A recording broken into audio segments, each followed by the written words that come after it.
একটা সময় ছিল যখন কোনো শিশু মোবাইল কিংবা ট্যাব ধরলেই আশপাশ থেকে ভেসে আসতো বকাঝকার ঝড়। কারণ এসব থাকলে তো পড়ালেখার দফা রফা। পড়া মানেই ছিল বই খাতার স্তূপ আর চক ডাস্টে ভরা ক্লাসরুম। টিচার বোর্ডে লিখতেন আর শিশুরা চুপচাপ সেই লেখা লিখত খাতায়।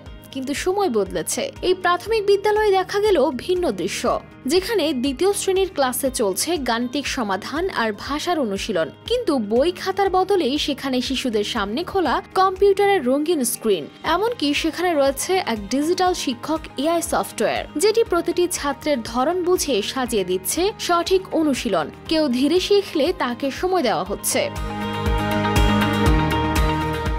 ফ্রান্সের দক্ষিণ পশ্চিমের একটি শহর কলমিয়ে। সেই শহরের জর্জ সেন্ট পাবলিক স্কুলে দেখা যায় এই চিত্র। এখানকার ডিজিটাল শিক্ষকের সবচেয়ে বড় শক্তি সে ধৈর্য ধরে শেখায়। শিশু যদি ভুল করে তখনও রাগ করে না। ওয়ালটন মাইক্রোওয়েভ ওভেনের খাবার গরম রাখে দীর্ঘ সময় ধরে। Walton microwave oven.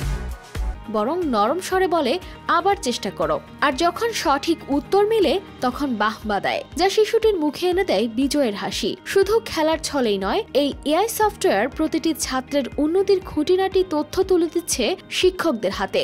কে কোন বিষয়ে দুর্বল, কে কোথায় এগিয়েছে তা বুঝে শিক্ষকরা আলাদা করে সময় দিতে পারছেন।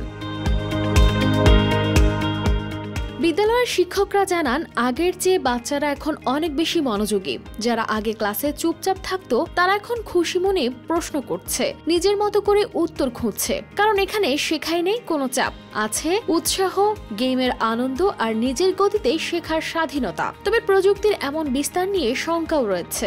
অনেকেই বলছেন, যদি খুব ছোটবেলা থেকেই শিশুরা স্ক্রিনেই ডুবে থাকে তবে বাস্তব জগৎ, সহপাঠীদের সঙ্গে মেলামেশা, মুখোমুখি শেখার আনন্দ এসব কি হারিয়ে যাবে না?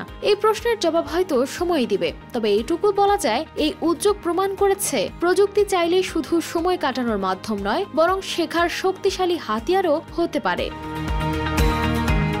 News desk, RTV।